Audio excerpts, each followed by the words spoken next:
ঈদুল আজহায় বড় পর্দায় মুক্তি পেয়েছে ছোট পর্দার জনপ্রিয় অভিনেত্রী তাসনিয়া ফারিন অভিনীত সিনেমা ইনসাফ। ছবিটিতে তার অভিনয় দারুণ প্রশংসিত হয়েছে দর্শক মহলে। এছাড়া সিনেমার আকাশেতে লক্ষ্যতারা গানের মাধ্যমে ব্যাপক আলোচনায় এসেছেন ফারিন। এমন রূপে দর্শক আগে দেখেননি তাকে।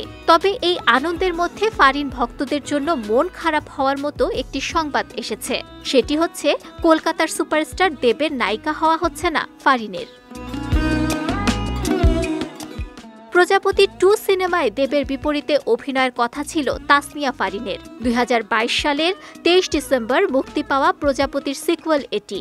এই সিনেমার অন্যতম চমক ছিল নায়িকা হিসেবে ফারিনের অভিনয়। তবে ভিসা সংক্রান্ত জটিলতার কারণে শেষ পর্যন্ত সিনেমাটি করা হচ্ছে না এই অভিনেত্রীর।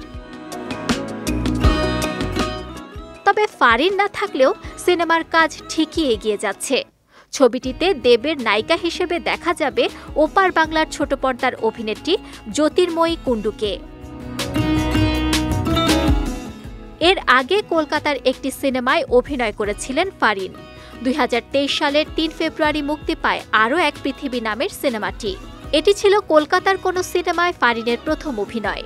এসকে মুভিজের ব্যানারে নির্মিত ছবিটি পরিচালনা করেছিলেন অতনু ঘোষ।